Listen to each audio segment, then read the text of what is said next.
اور ثقیف تازہ دم تھے، لیکن مسلمانوں کو اپنے قریب اپنے رسول اللہ صلی اللہ علیہ وآلہ وسلم کی موجودگی اور للکار نیا حوصلہ دے رہی تھی۔ مسلمانوں کی تلواروں اور برچھیوں کی ضربوں میں جو قہر اور غضب تھا اور ان کے نعروں اور للکار میں جو گرج اور کڑک تھی، اس نے ثقیف پر دہشت طاری کر دی۔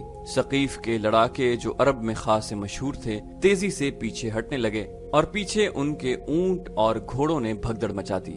اس سے دشمن میں وہی کیفیت پیدا ہو گئی جو گھاٹی میں صبح کے وقت مسلمانوں میں پیدا ہو گئی تھی۔ ہوازن بڑی بری حالت میں پیچھے کو بھاگے تھے۔ اب ثقیف بھی پسپا ہوئے تو ان کے اتحادی قبائل کے حوصلے لڑے بغیر ہی ٹوٹ پھوٹ گئے۔ وہ افراتفری میں بھاگ اٹھے۔ مالک بن عوف تنگ راستے سے دور پیچھے ہوازن کے بھاگے ہوئے دستوں کو یکجا کر رہا تھا۔ اس کا انداز بتا رہا تھا کہ وہ جارحانہ کارروائی سے منہ موڑ چکا ہے اور اپنے دستوں کو دفاعی دیوار کے طور پر ترتیب دے رہا ہے۔ رسول اللہ صلی اللہ علیہ وآلہ وسلم نے یہ ترتیب دیکھی تو آپ صلی اللہ علیہ وسلم اپنے لشکر کی طرف پلٹے۔ آپ نے دیکھا کہ جو مجاہدین صبح کے وقت بھاگ گئے تھے وہ سب واپس آ گئے ہیں۔ حضور صلی اللہ علیہ وسلم نے حکم دیا کہ گھڑ سواروں کو آگے لے آؤ۔ ذرا سی دیر میں سوار پیادوں سے الگ ہو گئے۔ آپ نے سواروں کو ایک خاص ترتیب میں کر کے حکم دیا کہ ہوازن کو سنبھلنے اور منظم ہونے کا موقع نہ دو اور برق رفتار حملے کرو۔ ان سواروں میں بنو سلیم کے وہ سوار بھی شامل تھے جن پر سب سے پہلے تیروں کی بوچھاڑیں آئی تھیں اور مسلمانوں کی جمعیت پارا پارا ہو گئی تھی، لیکن بنو سلیم کا کمانڈر ان کے ساتھ نہیں تھا اور وہ تھے خالد بن ولید رضی اللہ عنہ، جو ابھی تک کہیں بے ہوش پڑے تھے۔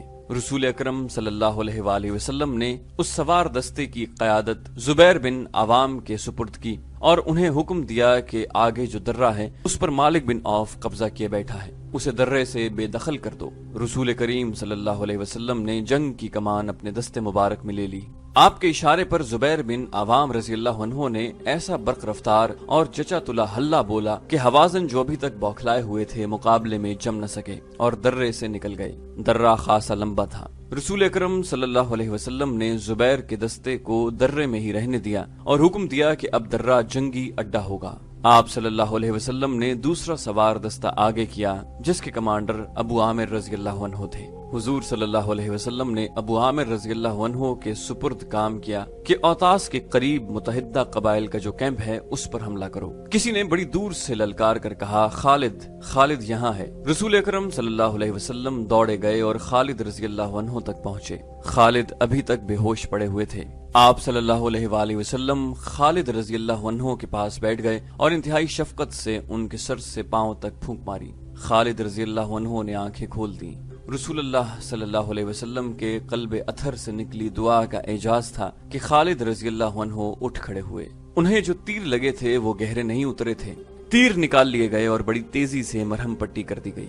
یا رسول اللہ، خالد رضی اللہ عنہ نے کہا، میں لڑوں گا، میں لڑنے کے قابل ہوں۔ آپ صلی اللہ علیہ وسلم نے خالد سے کہا کہ زبیر کے سوار دستے میں شامل ہو جاؤ، تم ابھی کمان نہیں لے سکو گے۔ خالد رضی اللہ عنہ ایک گھوڑے پر سوار ہو گئے۔ ان کے کپڑے خون سے لال تھے۔ انہوں نے گھوڑے کو ایڑ لگائی اور زبیر رضی اللہ عنہ کے سوار دستے میں شامل ہو گئے۔ انہوں نے زبیر سے پوچھا، کیا حکم ہے؟ زبیر نے انہیں بتایا کہ ہوازن کے قبیلہ گاہ پر حملہ کرنا ہے جو اوتاس کے قریب ہے، لیکن یہ حملہ ابو عامر کریں گے۔ اوتاس وہاں سے کچھ دور تھا۔ مالک بن عوف نے ہوازن دستے کو وہاں تک ہٹا لیا اور اپنی خیمہ گاہ کے ارد گرد پھیلا دیا تھا۔ یہ دفاعی حصار تھا جس کے ہوازن کے کیمپ کے گرد ضرورت تھی، اس لیے کہ وہاں وہ ہزاروں عورتیں، بچے اور مویشی تھے جنہیں قبیلہ ہوازن کے سپاہی اپنے ساتھ لائے تھے۔ مالک بن عوف نے تو یہ سوچا تھا کہ ہوازن اپنی عورتوں اور بچوں کو اپنے ساتھ دیکھ کر زیادہ غیرت مندی اور بے جگری سے لڑیں گے، مگر اب یہ صورت پیدا ہو گئی تھی کہ درید بن السمہ مالک بن عوف کو برا بھلا کہہ رہا تھا کہ اس کے منع کرنے کے باوجود مالک عورتوں کو ساتھ لے آیا تھا۔ ان کے لیے اب اپنے اہل و عیال اور مویشیوں کو مسلمانوں سے بچانا محال دکھائی دے رہا تھا۔ ابو عامر رضی اللہ عنہ کا سوار دستہ اوتاس کے قریب تھا۔ قریب گئے تو ہوازن نے جم کر مقابلہ کیا۔ اب وہ جنگ جیتنے کے لیے یا مسلمانوں کو تہس نہس کر کے مکہ پر قبضہ کرنے کے لیے نہیں، بلکہ مسلمانوں سے اپنے اہل و عیال اور مویشیوں کو بچانے کے لیے لڑ رہے تھے۔ یہ بھی دست بدست مارکا تھا جس میں جنگی چالوں کے نہیں، ذاتی شجاعت کے مظاہرے ہو رہے تھے۔ سوار اور پیادے لڑتے ہوئے وادی میں پھیلتے جا رہے تھے۔ ابو عامر رضی اللہ عنہ نے دشمن کے 9 سواروں کو ہلاک کر دیا، مگر 10ویں ہوازن کو للکارا تو اس کے ہاتھوں خود شہید ہو گئے۔ رسول اکرم صلی اللہ علیہ وسلم نے پہلے ہی ان کا جانشین مقرر کر دیا تھا۔ وہ تھے ان کے چچا زاد بھائی ابو موسیٰ رضی اللہ عنہ۔ انہوں نے فوراً کمان سنبھال لی اور اپنے سواروں کو للکارنے لگے۔ حوازن زخمی ہو کر گر رہے تھے، صاف نظر آ رہا تھا کہ ان کے پاؤں اکھڑ رہے ہیں۔ رسول اکرم صلی اللہ علیہ وسلم نے زبیر بن عوام رضی اللہ عنہ کو، جنہیں آپ نے درے میں روک لیا تھا، حکم دیا کہ اپنے دستے کو ابو موسیٰ رضی اللہ عنہ کی مدد کے لیے لے جائیں۔ حضور نے یہ اس لیے ضروری سمجھا تھا کہ دونوں دستے مل کر حوازن کا کام جلدی تمام کر سکیں گے۔ زبیر رضی اللہ عنہ نے اپنے سواروں کو حملے کا حکم دیا۔ جب گھوڑے دوڑے، اس وقت خالد بن ولید رضی اللہ عنہ کا گھوڑا دستے کے آگے تھا۔ حوازن پہلے ہی ہمت ہار چکے تھے۔ مسلمانوں کے دوسرے سوار دستے کے حملے کی وہ تاب نہ لا سکے۔ ان کے زخمیوں کی تعداد معمولی نہیں تھی۔ وہ اپنی عورتوں اور بچوں کو چھوڑ کر بھاگ نکلے۔ مسلمانوں نے کیمپ کو گھیرے میں لے لیا۔ چھوٹے چھوٹے قبیلوں کے لڑاکوں نے جب حوازن اور ثقیف جیسے طاقتور قبیلوں کو بھاگتے دیکھا تھا تو وہ وہاں سے بالکل غائب ہو گئے اور اپنی اپنی بستیوں میں جا پہنچے۔ مالک بن عوف میدان جنگ میں کہیں نظر نہیں آ رہا تھا۔ وہ نظر آ ہی نہیں سکتا تھا۔ اسے اپنے شہر طائف کی فکر پیدا ہو گئی تھی۔ اس نے اپنے قبیلے کے سرداروں سے کہا کہ مسلمان جس رفتار اور جس جذبے سے آ رہے ہیں، اس سے صاف پتہ چلتا ہے کہ وہ طائف تک پہنچیں گے اور اس بستی کی اینٹ سے اینٹ بجا دیں گے۔ خطرے کے پیش نظر اس نے قبیلہ ثقیف کے تمام دستوں کو لڑائی سے نکالا اور طائف جا دم لیا۔ پیچھے حنین کی وادی میں کیفیت یہ تھی کہ حوازن کی عورتیں اور بچے چیخ پکار رہے تھے۔ تمام وسیع و عریض وادی مجاہدین اسلام کی تحویل میں تھی۔ مکہ کے جو غیر فوجی مجاہدین کے ساتھ آئے تھے وہ زخمی مجاہدین کو اٹھا رہے تھے۔ دشمن کے زخمی کرراہ رہے تھے، مر رہے تھے۔ مرنے والوں میں بوڑھا درید بن السما بھی تھا۔ وہ لڑتا ہوا مارا گیا تھا۔ مسلمانوں کو دشمن کے زخمیوں اور قیدیوں سے جو ہتھیار اور گھوڑے ملے، ان کے علاوہ 6,000 عورتیں اور بچے، 24,000 اونٹ، 40,000 بکریاں اور بے شمار چاندی ہاتھ لگی۔ مسلمانوں نے جنگ جیت لی تھی، لیکن رسول اللہ صلی اللہ علیہ وسلم نے فیصلہ کیا کہ مالک بن عوف کو مہلت نہیں دی جائے گی کہ وہ سستا سکے اور اپنی فوج کو منظم کر سکے۔ آپ نے دراصل سانپ کا سر کچلنے کا فیصلہ کر لیا تھا۔ آپ صلی اللہ علیہ وآلہ وسلم کے حکم سے مال غنیمت آئی ہوئی عورتیں، بچوں، مویشیوں اور دیگر مال کو ایک دستے کے ساتھ جرانہ بھیج دیا گیا تھا۔ اگلے حکم تک انہیں جرانہ میں ہی رہنا تھا۔